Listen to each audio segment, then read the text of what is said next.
Assalamualaikum warahmatullahi wabarakatuh. Salam sejahtera untuk kita semua. Halo semua mahasiswa-mahasiswi sekalian. Hari ini kita berjumpa lagi dalam mata kuliah promosi kesehatan dengan topik pembahasan mengenai komunikasi dalam pembelajaran klien. Adapun tujuan dalam pembelajaran yang akan kita pelajari pada hari ini mencakup beberapa konsep atau materi yang terdiri dari pengertian, tujuan, jenis-jenis, proses komunikasi, serta hambatan dalam komunikasi. Ya, ini adalah konsep mengenai komunikasi. Di dalam mata kuliah ini memang tidak akan kita bahas secara detail mengenai komunikasi karena kalian semua sebenarnya sudah mendapatkan materi ini di dalam mata kuliah komunikasi keperawatan. Komunikasi berasal dari kata communicare atau komunis dalam bahasa Latin yang artinya sama atau menjadikan milik bersama. Lalu ada juga yang mendefinisikan bahwa komunikasi itu adalah kegiatan pengoperan lambang yang mengandung arti atau makna yang perlu dipahami bersama oleh pihak-pihak yang terlibat. Ya, kemudian ada juga yang mendefinisikan bahwa komunikasi itu adalah kegiatan perilaku atau kegiatan penyampaian pesan atau informasi tentang pikiran atau perasaan. Ya, jadi intinya komunikasi itu adalah suatu proses pengoperasian suatu rangsangan atau stimulus, ya bisa berupa lambang, simbol, bahasa, gerak, ya, nonverbal yang akan mempengaruhi orang lain. Ya, seperti kita ketahui bahwa yang dinamakan promosi kesehatan, ya, yang biasanya dilakukan dalam bentuk edukasi atau pendidikan kesehatan, yang menjadi modal utamanya adalah komunikasi. Ya, tidak mungkin seseorang bisa melakukan edukasi tanpa melakukan komunikasi. Ya, karena bentuk penyampaian materi yang ingin disampaikan oleh tenaga kesehatan kepada klien atau pasien harus disampaikan melalui suatu komunikasi yang baik. Ya, sehingga kalian selaku mahasiswa harus memiliki kemampuan bagaimana melakukan cara berkomunikasi yang baik dan benar agar informasi yang disampaikan oleh perawat kepada pasien itu bisa sampai dan dapat dipahami oleh pasien. Nah, ini adalah tujuan dari komunikasi. Ya, pertama adalah mempelajari atau mengajarkan sesuatu. Nah, tentunya di dalam edukasi kesehatan atau PNKes, tujuan utamanya adalah mempelajari atau mengajarkan sesuatu. Ya, perawat ingin mengajarkan bagaimana cara diet pada penderita diabetes, bagaimana cara mengajarkan senam hipertensi. Nah, tentunya ketika ingin mengajarkan sesuatu kepada pasien harus dengan komunikasi yang tepat. Ya, di dalam bidang keperawatan kita sebut sebagai komunikasi terapeutik. Kemudian yang kedua, tujuan komunikasi ini adalah untuk mempengaruhi perilaku seseorang. Jadi bagaimana cara kita menyampaikan hal-hal yang ingin diajarkan kepada pasien atau klien, tujuannya adalah untuk mempengaruhi perilaku seseorang. Ya, yang tadinya dia tidak bisa mengelola diet diabetes mellitus. Nah, ini bagaimana supaya perilakunya akhirnya dia bisa mengelola diet diabetes mellitus. Kemudian yang ketiga, untuk mengungkapkan perasaan. Ya, apa yang dirasakan oleh pasien saat ini itu sangat penting. Ya, supaya kita bisa tahu apakah dengan kondisinya saat ini segala intervensi yang bisa dilakukan oleh perawat itu bisa sampai atau tidak. Ya, kemudian yang keempat, untuk menjelaskan perilaku sendiri atau orang lain.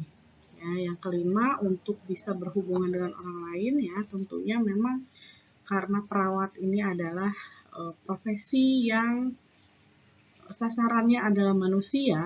Ya, ketika kita melakukan interaksi tentunya pasti ada yang namanya komunikasi. Ya, ada perhubungan dengan orang lain. Kemudian untuk menyelesaikan sebuah masalah, ya jelas ya, kalau tidak ada komunikasi yang baik, masalah tidak akan selesai. Lalu juga untuk mencapai suatu tujuan tertentu, ya. Lalu menurunkan ketegangan dan menyelesaikan konflik, serta menstimulasi minat pada diri sendiri dan orang lain.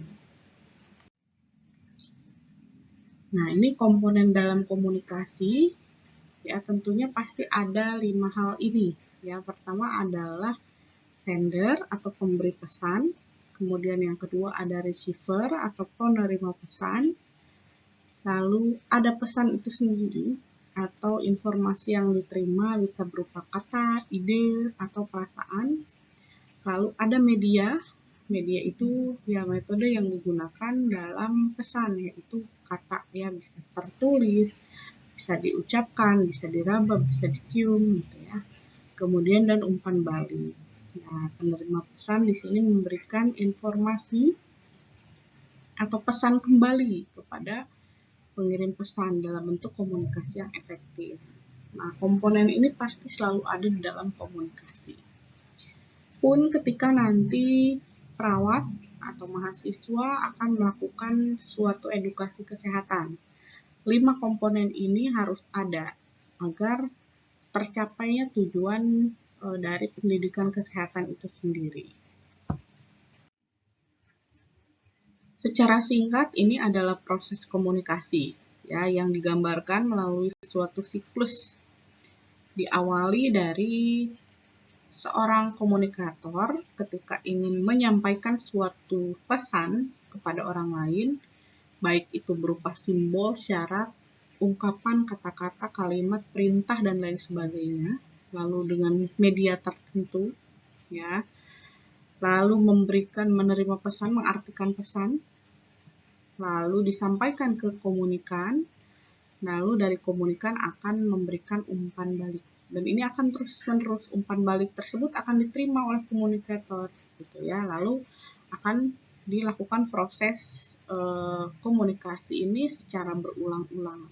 Nah, ini adalah proses komunikasi.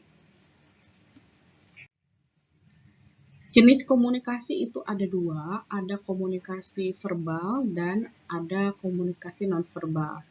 Komunikasi verbal tentunya dilakukan dengan ucapan.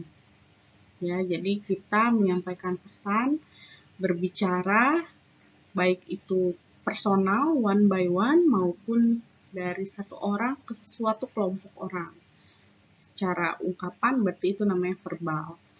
Kalau komunikasi nonverbal artinya komunikasi yang dilakukan di luar ungkapan yang diucapkan oleh seorang komunikan. Ya, misalnya dengan gestur, gerak, dan lain sebagainya. Itu adalah jenisnya. Bentuk komunikasi juga ada beberapa macam, dilihat dari cara penyampaiannya, bisa komunikasi langsung, bisa tidak langsung. Ya, langsung berarti one by one, bertemu langsung gitu ya. Komunikasi tidak langsung ya berarti melalui suatu perantara. Ya, baik itu misalnya melalui pesan dan lain sebagainya. Lalu berdasarkan besarnya sasaran komunikasi itu ada komunikasi massa, komunikasi kelompok, dan perorangan. Nah, ini dilihat dari jumlah orangnya ya, orang yang akan menerima suatu pesan. Lalu yang ketiga dilihat dari arah pesannya. Jadi ada yang bentuknya satu arah, ada yang timbal balik gitu ya. Nah, komunikasi langsung tatap muka antara satu orang dengan orang lain, baik perorangan maupun kelompok. Lalu ada juga komunikasi antar pribadi, ini adalah pelengkap komunikasi massa.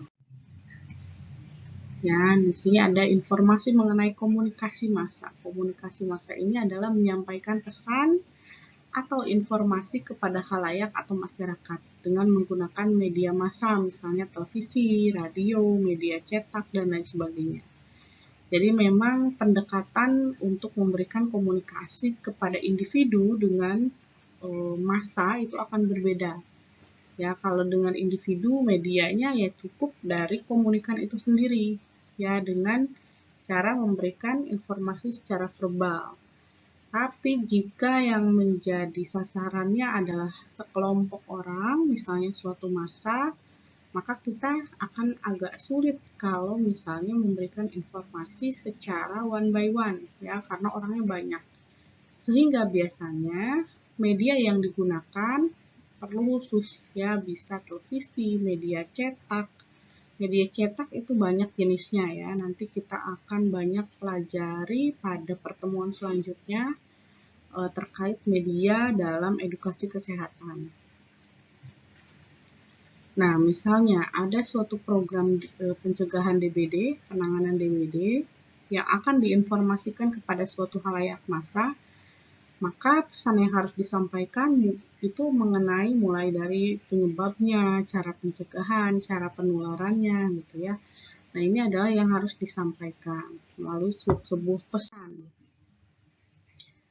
Nah, kita ketahui bahwa dalam suatu komunikasi tentunya akan ada banyak hambatan yang dialami, ya, mulai hambatan fisik, baik itu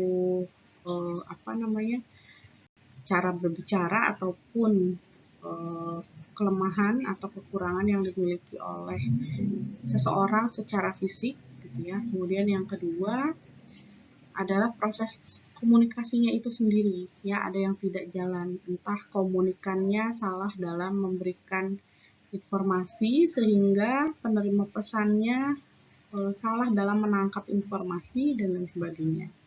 Kemudian bisa juga dari segi semantik, ya, tata bahasanya, kemudian kesalahan pemberian informasinya dan lain sebagainya, dan bisa juga secara psikologis. Nanti terkait hambatan ini bisa kita perjelas lagi pada bagian selanjutnya.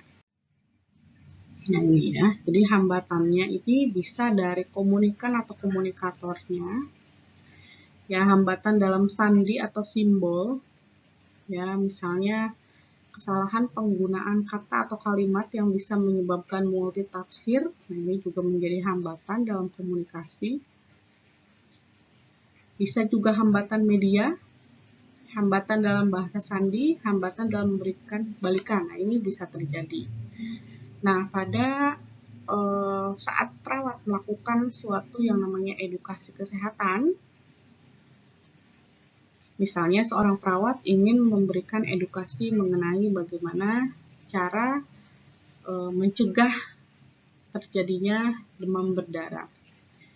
Ketika perawat tersebut tidak menggunakan informasi yang tepat, media yang tepat, maka akan menimbulkan salah persepsi di kalangan masyarakat atau pada peserta edukasi. Ya, apa yang biasanya salah, ya, misalnya salah dalam memberikan informasi karena si perawatnya tidak memahami mengenai konsep, ya. Akhirnya informasi yang diberikan kepada sasaran itu salah, gitu ya, menyesatkan khalayak. Penyebab utamanya biasanya karena kurangnya membaca terkait evidence base. Jadi perawat ketika memberikan edukasi harus mencari data sebanyak-banyaknya sebelum memberikan edukasi kepada masyarakat. Ya, kenapa? Karena masyarakat zaman sekarang ini sangat kritis. Apapun bisa ditanyakan. Jadi kalau perawat kurang memahami mengenai konsep yang ingin disampaikan kepada pasien atau klien, nah itu akan menjadi bumerang buat perawat itu sendiri. Jadi memang perawat harus lebih tahu ketika akan memberikan edukasi kepada pasien atau klien, ya. Nah, kemudian hambatan media juga bisa menjadi faktor penghambat, ya. Misalnya kita tahu bahwa yang akan kita edukasi itu adalah kelompok anak usia sekolah, ya, tetapi kita tidak menggunakan media yang tepat. Misalnya hanya menggunakan PPT yang tulisannya banyak, gitu. Sementara kita tahu bahwa kelompok anak usia sekolah itu mereka kurang bisa fokus, apalagi melihat tulisan yang banyak cenderung mereka bosan. gitu. Akhirnya pesan yang ingin kita sampaikan kepada anak usia sekolah pun tidak sampai ya, karena mereka memang lebih cepat bosan ya ketika melihat media-media yang cenderung monoton. Ya, jadi apa yang harus digunakan ya? Gunakan media yang lebih tepat untuk anak usia sekolah. Misalnya apa? Misalnya menggunakan lagu gitu ya, warna-warna menarik, menggunakan gambar-gambar kartun dan lain sebagainya. Biasanya media yang digunakan untuk anak usia sekolah cenderung lebih full color gitu ya, berwarna, ada lagu, ada nyanyian, nah itu lebih mudah ditangkap oleh kelompok anak usia sekolah.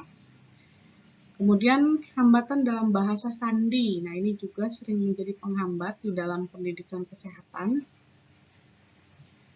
Ya, biasanya karena mahasiswa keperawatan sering menggunakan istilah-istilah medis ketika belajar, ya, pembelajaran di kelas dengan dosennya, sehingga pada saat menjelaskan kepada pasien menggunakan istilah seperti itu. Nah, itu akan menjadi hambatan.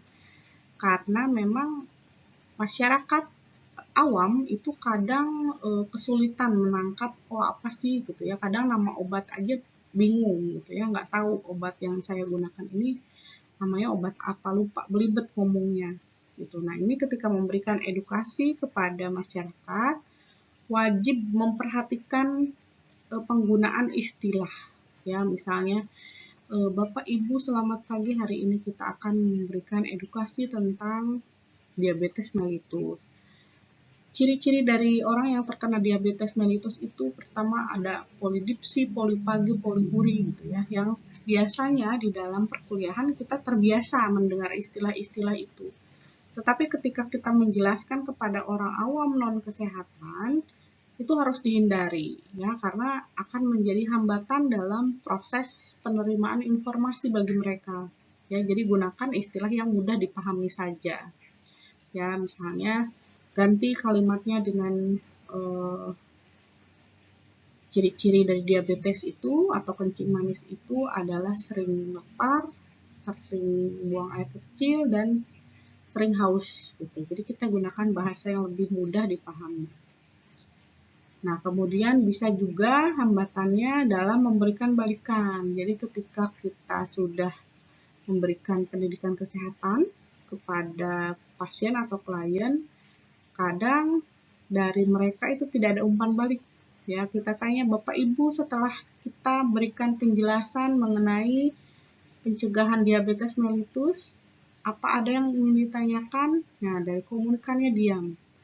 Nggak ada satupun yang merespon, yang ingin bertanya gitu ya. Mungkin mereka bingung atau tidak paham gitu, atau mereka jangan-jangan sudah paham. Nah, ini ketika tidak ada balikan, umpan balik dari penerima pesan, ini akan menjadi suatu hambatan juga. Jadi kita tidak tahu materi yang kita sudah sampaikan ini apakah sudah dipahami atau belum oleh si penerima pesannya atau sasaran. Nah, komunikasi ini menjadi penting karena dengan komunikasi ini akan terbina hubungan baik antara pasien dan tenaga kesehatan, ya.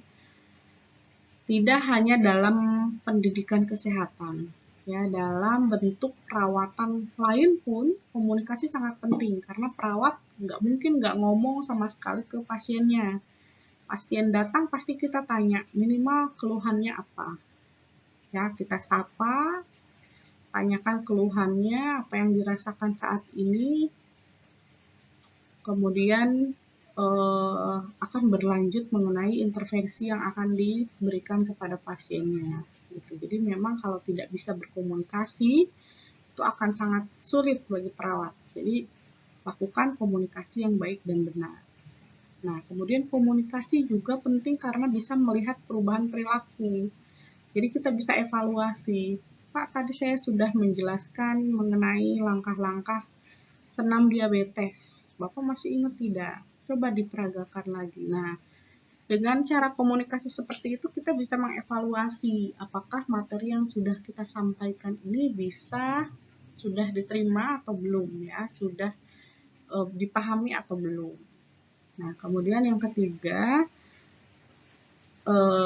komunikasi ini menjadi penting karena ini menjadi kunci keberhasilan tindakan yang dilakukan tadi ya. Lalu juga tolak ukur kepuasan pasien dan tolak ukur komplain terhadap suatu tindakan. Ya, jadi bisa diinformasikan kalau memang ada hal-hal yang tidak menjadi suatu kepuasan bagi pasien atau klien, nah itu bisa disampaikan ya. Ada umpan balik yang bisa diberikan melalui suatu proses komunikasi. Nah, komunikasi ini dipengaruhi oleh beberapa faktor ya. Pertama adalah situasi atau suasana. Jadi ketika kita akan melakukan suatu edukasi kesehatan atau pendidikan kesehatan, sangat wajib memperlihatkan situasi atau suasana. Ya, pernah ada suatu mahasiswa ya, seorang mahasiswa melakukan suatu edukasi kesehatan di sebuah keluarga, terdiri dari seorang ibu yang memiliki balita dengan gizi kurang. Ya, ketika akan memberikan edukasi, sudah dikontrak waktu gitu ya, sudah deal tempatnya di rumah ibunya, di ruang tamu, jamnya sudah deal, lalu perawat melakukan edukasi. Ternyata di saat perawat melakukan informasi, memberikan pendidikan kesehatan, anaknya rewel gitu ya, anaknya rewel karena memang mungkin bosan dengan adanya tamu lagi ngejelasin gitu, akhirnya rewel. Dan apa dampaknya? Dampaknya ibunya jadi nggak konsentrasi. Nah, ini juga perlu dipertimbangkan. Jadi ketika akan melakukan penkes, pastikan situasi yang bisa menjadikan itu suatu gangguan itu diantisipasi. Ya, misalnya di rumahnya lagi nonton TV, matikan dulu televisinya. Kita bisa meminta dengan cara baik-baik ya. Bu, kalau boleh kita matikan dulu TV-nya ya, karena kita akan mulai edukasi, waktunya sekitar 30 menit. Setelah itu bisa ibu lanjut lagi nonton gitu ya. Jadi itu bisa dikomunikasikan. Atau misalnya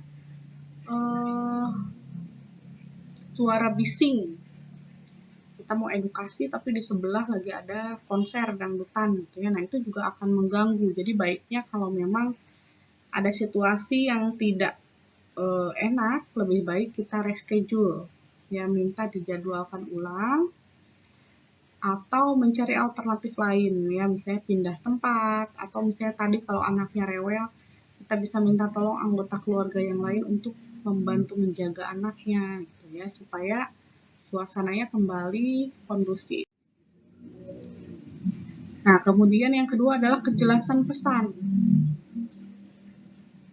Ketika memberikan edukasi kesehatan, berikan informasi yang singkat, padat, jelas gitu. Jadi kadang kita kalau sebagai perawat karena udah pinter belajar anatomi, fisiologi gitu ya, sampai detail patofisiologinya dijelaskan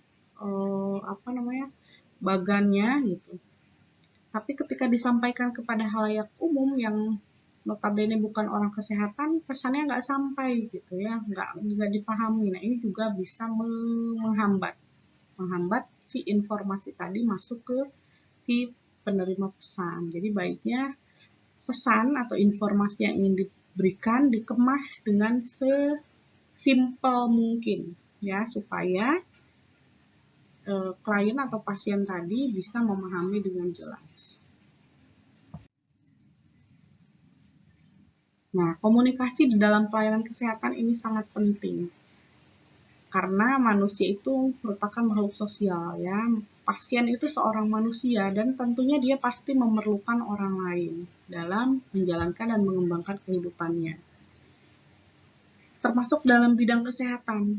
Nah, biasanya orang datang ke pelayanan kesehatan ya karena ingin meminta tolong terkait masalah kesehatannya. Sehingga siapapun yang bekerja di pelayanan kesehatan harus bisa melakukan komunikasi yang baik ya, supaya hubungan dengan orang lain juga bisa terjalin dengan baik, bisa juga mendorong kepuasan dan kenyamanan yang dicapai oleh individu ketika berinteraksi dengan pelayanan kesehatan ya. Nah, komunikasi ini memang sangat penting ya. Jadi, kadang hal yang kecil bisa menjadi suatu masalah yang besar.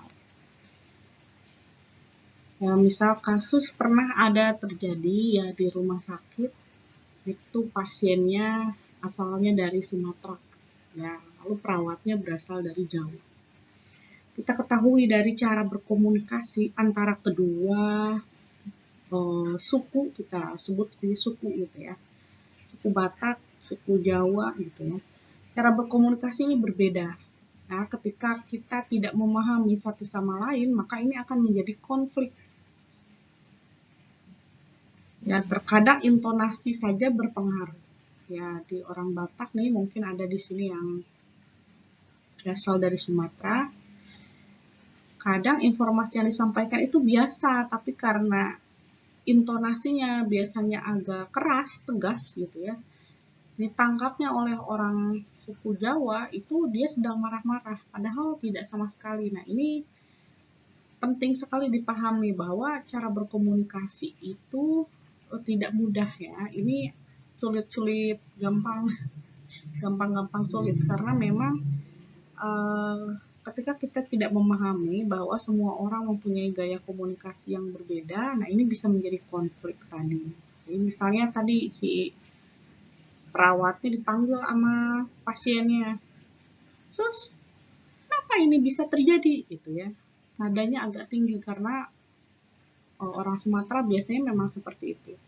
Disangkanya marah-marah gitu sampai perawatnya gondok juga gitu. Padahal sebenarnya itu gaya bahasa. Setelah dikonfirmasi ke yang bersangkutan, ternyata itu hanya menyampaikan suatu pesan, bukan marah-marah gitu. Jadi perawat harus memahami bahwa yang namanya pasien itu datang dari kalangan manapun, tidak sama dengan perawat itu sendiri, jadi harus kita pahami bahwa berkomunikasi itu ada seninya, ya. Harus tahu kapan menempatkan diri.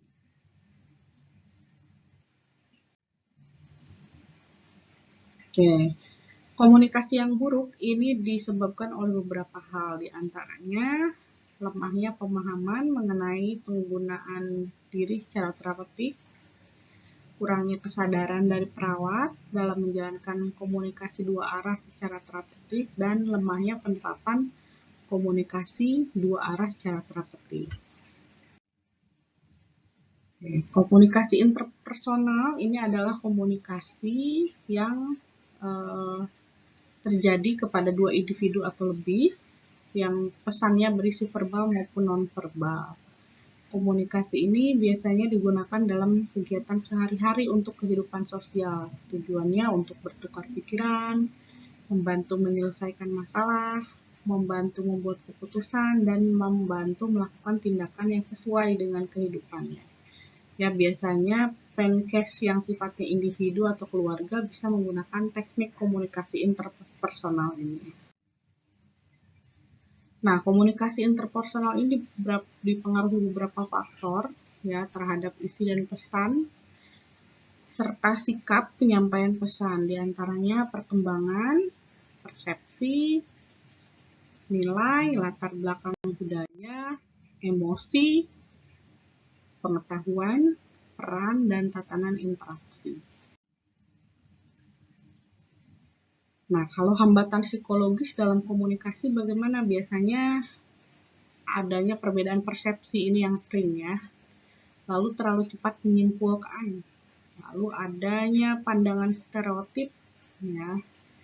Kurangnya pengetahuan, kurangnya minat, sulit mengekspresikan diri, adanya emosi, dan adanya tipe kepribadian tertentu. Nah, ini yang akan menjadi penghambat dari segi psikologis.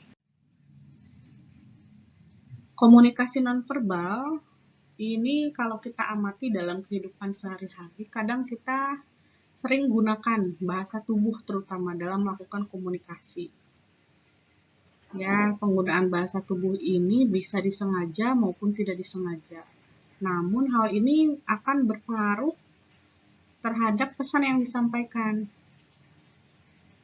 Ya, jadi memang kadang bahasa tubuh juga kita tidak sadar kita sampaikan ke penerima pesan. Nah, dari hasil penelitian katanya 55% biasanya kita ketika berkomunikasi itu sering menggunakan bahasa tubuh, ya, misalnya mengangguk, tersenyum, merengut gitu. Nah, itu adalah bahasa nonverbal yang kadang sering mengiringi bahasa verbal kita, ya. Lalu 38%-nya dari nada suara. Ya, kita berbicara seperti ini. Kadang kita tinggi ketika kita sedang marah. Nah, sebenarnya nada tinggi itu adalah nonverbal, ya. Lalu 7% dari kata-kata yang diungkapkan. Nah, jika melihat hasil penelitian tadi, maka komunikasi dengan menggunakan bahasa tubuh ini berperan sangat penting, ya. Nonverbal ini sangat penting karena mendukung verbal tadi sebagai penekanan atau penguatan. Yang dimaksud komunikasi nonverbal ini adalah tadi isyarat, tekanan suara, pergerakan tubuh, ekspresi wajah, penampilan fisik. Nah, kalau misalnya dikategorikan, bahasa nonverbal ini ada 4. Penampilan fisik, jarak, gerakan tubuh, dan sentuhan. Ya, kalau penampilan fisik ini lebih ke arah pandangan seseorang terhadap orang lain. Misalnya cara berpakaiannya, perhiasan atau dandanannya, gitu ya. Lalu jarak ini merupakan isyarat umum yang digunakan oleh seseorang ketika melakukan interaksi. Ya, lalu ada juga gerakan tubuh, tadi ya, gerakan tangan, misalnya tangan dilipat di depan dada, gerakan kaki yang digoyang-goyangkan, gerakan kepala, misalnya mengangguk, gitu ya. Ekspresi wajah, tersenyum, kaget, marah, ya. Kontak mata, postur tubuh. Nah, ini nonverbal. Bisa juga bentuknya sentuhan.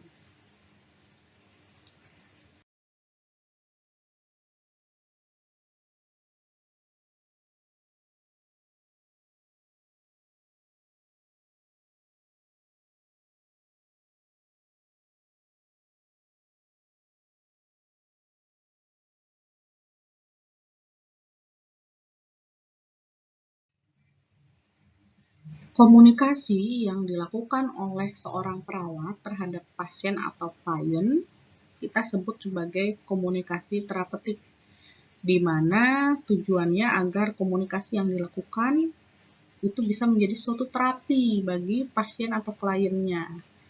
Biasanya pasien atau klien datang ke pelayanan kesehatan dengan kondisi keluhan berbagai penyakit gitu ya, ada yang pusing, sakit kepala, nyeri, dan lain sebagainya. Jika kita sambut dengan komunikasi yang baik, ya, ditanya baik-baik, dikaji dengan komunikasi yang enak, gitu ya, maka itu menjadi suatu efek terapi tersendiri bagi pasien. Yang lain halnya ketika pasien datang, lalu kitanya marah-marah, gitu ya, ada apa, kenapa, gitu ya, dengan komunikasi yang kurang baik, akan menambah penyakit yang lebih gitu bagi pasiennya. Udah tahu pasiennya lagi sakit, ditambah perawatnya marah-marah, nah itu akan memperburuk kondisi pasien. Jadi memang perawat itu harus melakukan komunikasi terapeutik, ya. Jangan sampai embel-embel perawat itu judes, perawat itu jutek, itu masih ada. Nah, karena memang perawat itu untuk membantu menyembuhkan kondisi pasiennya gitu, sehingga harus menerapkan komunikasi terapeutik. Nah, ini mungkin pernah dipelajari juga ya di mata kuliah komunikasi keperawatan. Nah, komunikasi ini atau komunikasi terapeutik ini adalah komunikasi yang dilakukan oleh seorang perawat saat memberikan intervensi keperawatan dan harus mampu memberikan khasiat terapi bagi proses penyembuhan pasiennya. Nah, untuk bisa memberikan komunikasi terapeutik ini, maka perawat harus bisa meningkatkan pengetahuan, kemampuan aplikatif komunikasi terapeutik agar kepuasan pasien juga bisa dipenuhi. Ya, jadi ketika ada pasien mengeluh, "Sus, tolong sus saya sakit," gitu ya.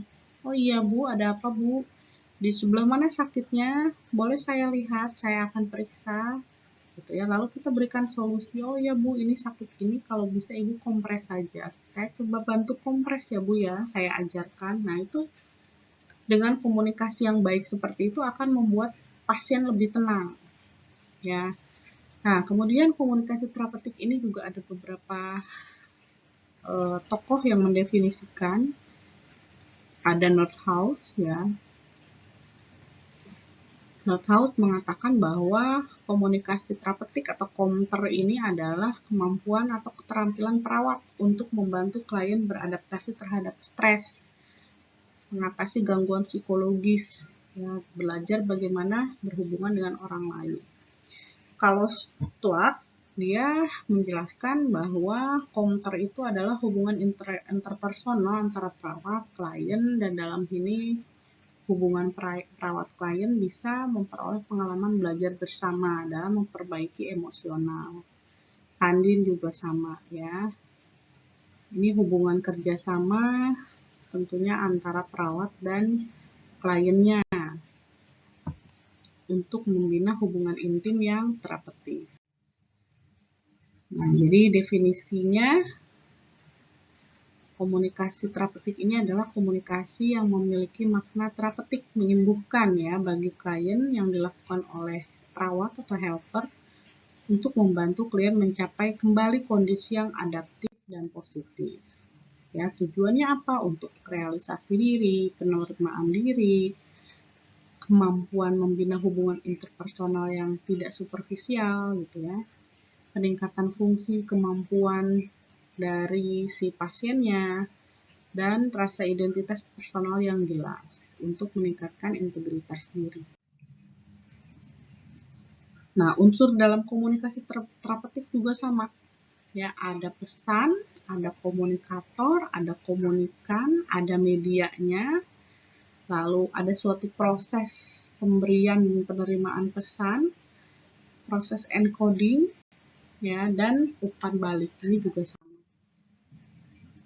Nah, prinsip dasarnya bagaimana kita harus meningkatkan pemahaman, mempunyai tujuan, kemudian hubungan terapeutiknya itu harus saling menguntungkan ya, didasarkan prinsip humanity for of nurses and client. Nah, lalu perawat juga harus menghargai keunikan klien, kemudian dilakukan harus bisa menjaga harga diri pemberi maupun penerima pesan, dan menciptakan tumbuhnya hubungan saling percaya. Nah, ini prinsipnya.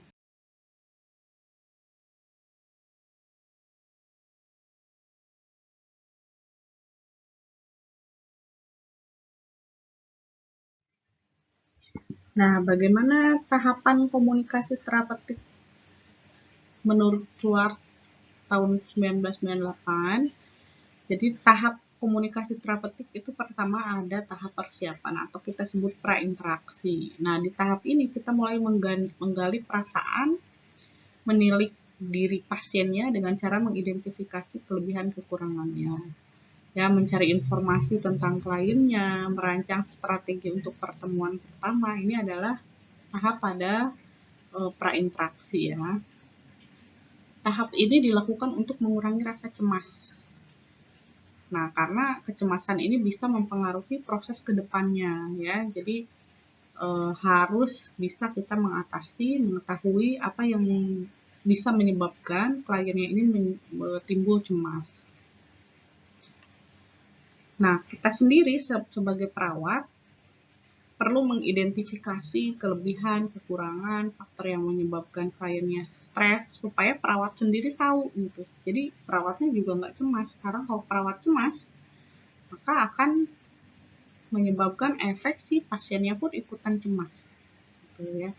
Ketika kita ingin melakukan suatu penkes atau edukasi kesehatan, tahap yang harus dilakukan memang pada prainteraksi adalah kita menggali masalah yang ada pada klien ya. Kita biasanya tanya keluhannya, masalahnya apa, dan kebutuhan penkesnya itu terkait apa ya. Jadi kita gali ketika melakukan edukasi atau penkes itu nggak sembarangan tiba-tiba langsung kita edukasi ya, nggak boleh itu Kak. Kenapa? Karena kita nggak tahu kebutuhannya apa. Yang akan lebih baik adalah ketika kita memberikan pancake sesuai dengan kebutuhan dari si kliennya, ya, kebutuhan belajarnya tentang apa. Misalnya pasien yang kita hadapi ini pasien diabetes mellitus. Nah, kita harus gali dulu sejauh mana kemampuan si klien tadi terhadap perawatan dirinya terkait diabetes. Dan apa yang belum dia ketahui atau apa yang ingin dia pelajari. Kita kaji sehingga yang kita lakukan adalah edukasi yang memang sesuai kebutuhannya dia. Kalau ternyata dia diabetes, dia sudah tahu bagaimana cara memanage pola makannya, tapi ternyata kakinya masih berasa kebas, kesemutan gitu. Dia nggak tahu cara mengatasi kesemutan, ya maka edukasi kita ya terkait bagaimana cara mengatasi kesemutan pada pasien diabetes gitu. Jangan kita ngajarin, oh iya kurangin gulanya ya, nggak boleh makan makanan manis, cookies, terus yang minuman tinggi gula, minuman kemasan, itu nggak perlu kita ajarkan. Kenapa? Karena kita sudah tahu bahwa pasiennya itu sudah paham tentang pola makan. Justru yang kita edukasi adalah apa yang pasiennya itu belum paham gitu. Nah, itu bisa didapatkan di dalam tahap persiapan ini atau prainteraksi ini gitu. Jadi kita berikan edukasi sesuai dengan kebutuhan. Di mana kita gali pada tahap persiapan atau prainteraksi ini. Yang kedua adalah tahap perkenalan atau orientasi. Ya, perkenalan itu dilakukan setiap kali pertemuan untuk validasi keakuratan data. Jadi ketika kita awal kan kita berkenalan ya, selamat pagi saya Suster Esa, hari ini saya dinas dari jam 7 pagi sampai dengan jam 2 siang. Nah besoknya boleh kita ingatkan lagi, tapi tidak harus formalitas seperti tadi ya. Selamat pagi saya Suster Esa gitu, nggak begitu lagi. Tapi kita boleh dalam bentuk pertanyaan. Pagi Pak, Bapak A misalnya, masih ingat saya dengan siapa nih? Itu untuk mengidentifikasi sebenarnya, untuk mengidentifikasi apakah memang Bapak A ini sudah terbina trust-nya dengan kita atau belum, gitu ya. Nah, pada tahap ini tugas perawatnya adalah membina saling percaya, menunjukkan penerimaan, lalu mulai merumuskan kontrak, kapan mau melakukan edukasi, di mana tempatnya, topiknya apa. Nah, ini mulai di tahap orientasi. Lalu mulai menggali pikiran, perasaan, mengidentifikasi masalah, merumuskan tujuan interaksinya. Dan ini adalah tahap yang penting karena akan mulai menumbuhkan tadi komunikasi terapeutik antara pasien dan perawat itu di sini, ya. Nah, yang ketiga adalah tahap kerja. Tahap ini adalah tahap inti dari keseluruhan proses komunikasi terapeutik. Dan ini adalah tahap yang terpanjang dalam komunikasi terapeutik karena pada proses ini perawat membantu kebutuhan dasar dari pasiennya.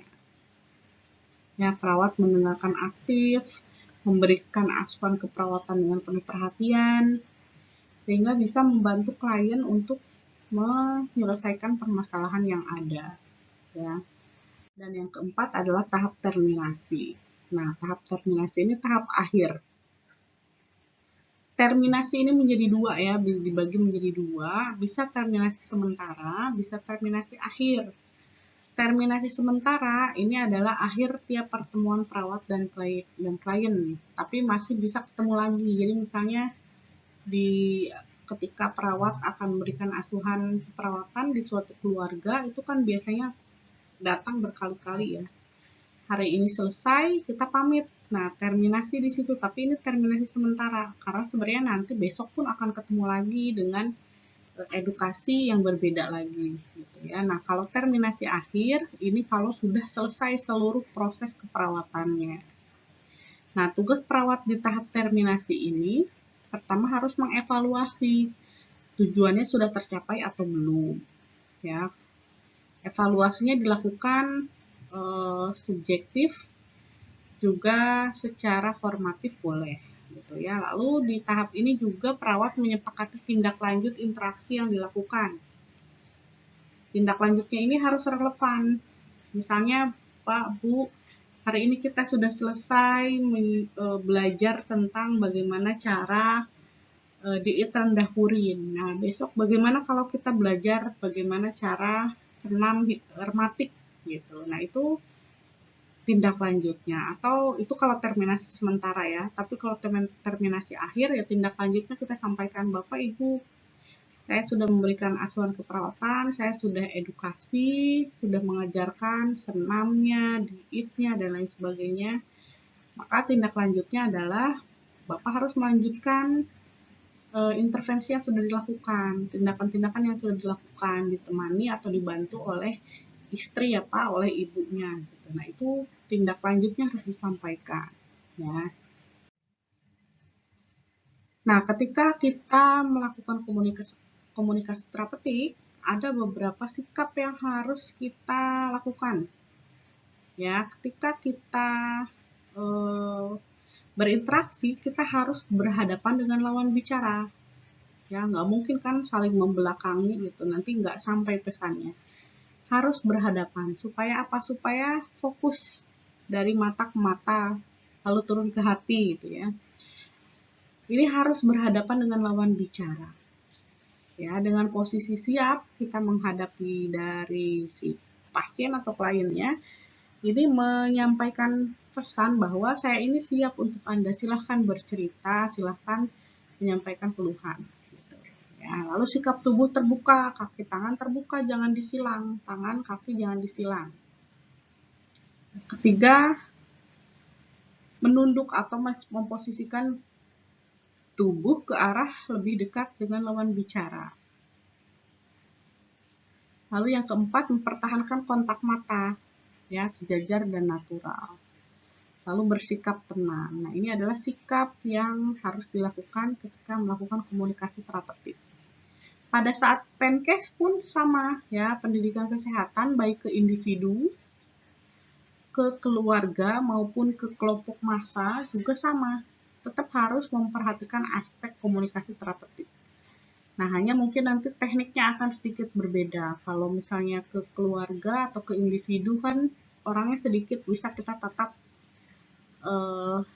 satu-satu gitu ya dengan lama. Tapi kalau kita intervensinya ke suatu kelompok, misalnya ke masyarakat banyak ya, nah maka kita lapang pandang kita harus lebih luas gitu. Yang harus kita lihat semuanya, jangan kita lihat ke depan saja, ke belakang saja gitu ya. Semua harus kita lihat secara bergantian gitu, ke kanan kiri muter gitu ya.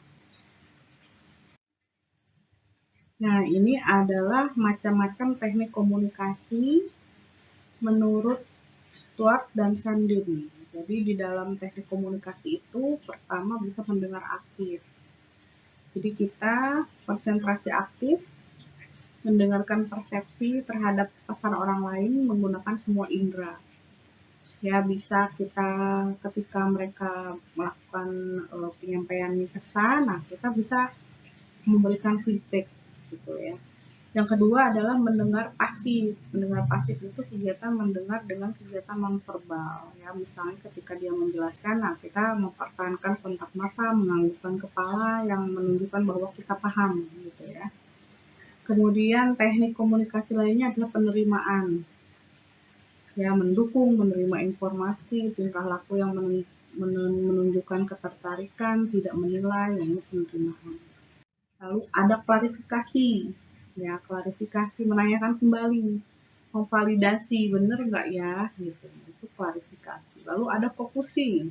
Ini adalah kegiatan komunikasi yang dilakukan untuk membatasi area diskusi sehingga percakapannya menjadi lebih spesifik lagi. Jadi kadang ada orang yang kalau cerita kemana-mana gitu ya, nah supaya bisa selesai masalahnya, maka teknik yang harus digunakan oleh perawat adalah focusing. Ya, kadang ketika kita melakukan PENKES di masyarakat, nah ini sering masyarakat itu bertanya di luar hal-hal yang sedang dijelaskan. Jadi perlu kita lakukan focusing. Teknik ini harus dikuasai semuanya ya oleh perawat. Lalu observasi itu mengamati ya, mengamati klien atau orang lain. Nah, ini dilakukan bila ada terdapat konflik antara verbal dan non-verbal. Nah, kemudian menawarkan informasi. Ya, misalnya Ibu sudah tahu belum tentang bagaimana caranya? Kalau belum, nanti saya ajarkan. Nah, itu teknik ketika melakukan komunikasi terapeutik. Ya, jadi bisa perawat menyediakan tambahan informasi supaya ada respon lebih lanjut dari pasien. Lalu juga tekniknya bisa diam. Nah, ini kalau memang ada suatu kondisi pasien sulit untuk membagi persepsinya dengan perawat. Ya, jadi memang ada kalanya memang supaya lebih tenang, teknik yang digunakan untuk komputer itu diam dulu gitu. Misalnya ada pasien yang sedang marah-marah, ya kita diam dulu supaya segala unek-unek yang ingin disampaikan oleh pasien klien itu tersampaikan. Baru nanti setelah selesai kita lanjutkan dengan teknik yang lain, misalnya teknik klarifikasi untuk validasi dan lain sebagainya. Lalu asertif. Asertif itu adalah kemampuan yang secara meyakinkan, nyaman, mengekspresikan pikiran, perasaan diri dengan menghargai hak orang lain. Jadi jangan sampai kita tertindas ya, kita mendahulukan keinginan pasien, tapi keinginan kita tidak tidak diindahkan gitu. Nah, ini juga perlu ya, perawat itu wajib punya sikap asertif. Lalu menyimpulkan ini adalah teknik untuk kita bisa membawa poin-poin penting dalam diskusi dengan klien ya, untuk meningkatkan pemahaman. Lalu bisa juga giving recognition ya, memberi penghargaan, memberikan pengakuan. Jadi kalau misalnya pasien, klien atau misalnya masyarakat setelah diberikan edukasi bisa mempraktekkan tindakan yang sudah kita ajarkan, nah boleh kita giving recognition. Kita bisa memberikan hargaan ya, misalnya door prize atau bentuk ungkapan pun boleh. Misalnya luar biasa ibu ini gitu ya. Berarti memperhatikan tadi ketika saya memberikan pancake dari awal sampai akhir, itu bisa teknik ini digunakan. Lalu ada teknik lagi offering sale, menawarkan diri. Ya, kemudian ada offering generalist, memberikan petunjuk umum. Bisa giving broad opening, memberikan pertanyaan terbuka. Bisa placing the time, penempatan urutan waktu. Bisa encourage description of perception, yang mendukung deskripsi dan persepsi. Bisa encourage comparison, mendukung perbandingan. Restarting, mengulang pemikiran yang diekspresikan klien. Bisa reflecting juga, refleksi.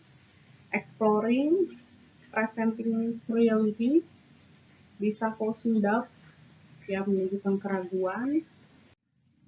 Giving consensual validation, verbalizing the insight, ya, kemudian encouraging evaluation, attempting to translate into feeling. Jadi ini tekniknya banyak yang bisa digunakan ya, nanti kalian bisa pelajari satu-satu ya di luar pertemuan ini, dan biasanya akan bertambah jam terbangnya kalau sudah bertemu klien.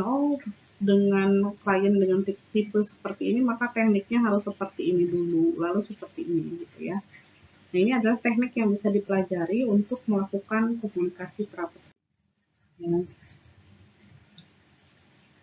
Suggesting collaboration, encouraging formulation of plan of action, establishing guidelines gitu ya. Nah, ini teknik-teknik termasuk humor pun sama ya. Humor, memberikan komentar terbuka, kedudukan jarak. Nah, itu adalah hal-hal yang penting dalam komunikasi terapeutik.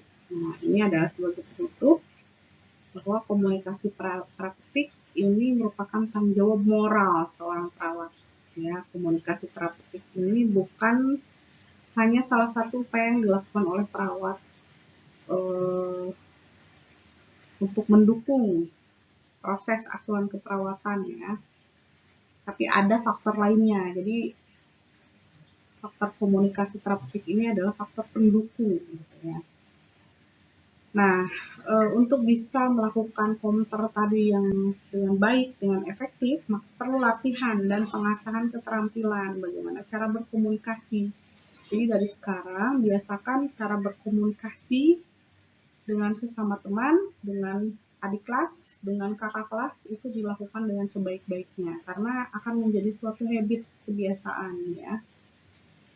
Ketika seorang perawat berusaha untuk mengaplikasikan pengetahuan yang dimiliki untuk melakukan komunikasi terapeutik, pada akhirnya dia akan menyadari bahwa terapeutik yang dia lakukan ini bukan hanya memberikan kepada pasiennya, tapi buat dirinya sendiri juga. Jadi sangat penting perawat itu menerapkan counter ini di semua aspek pelayanan perawatan. Jadi bukan hanya di saat memberikan tindakan di klinik, tapi ketika PNKes pun sama. Kita harus memberikan komunikasi terapeutik. Hanya nanti pendekatannya akan berbeda. Ketika sasarannya lansia, maka bagaimana cara berbicaranya gitu ya. Lalu ketika sasarannya anak usia sekolah, maka tekniknya akan sedikit berbeda gitu. Tapi prinsipnya teknik counter tadi yang jumlahnya 30 sekian itu bisa diaplikasikan untuk semua tahapan tumbuh kembang manusia tadi ya, mulai dari anak usia sekolah ya, kalau bayi balita kurang begitu paham ya, biasanya dihandle oleh orang tua, sampai dengan remaja, dewasa, sampai dengan lansia ya. Nah, sekian pertemuan kali ini mengenai komunikasi di dalam pendidikan kesehatan. Jika ada hal-hal yang ingin ditanyakan, maka boleh komentar di kolom chat ya, di kolom komentar. Silahkan diajukan pertanyaannya ya. Terima kasih atas perhatiannya. Saya tutup untuk pertemuan kali ini. Wabillahi taufiq wal hidayah. Wassalamualaikum warahmatullahi wabarakatuh.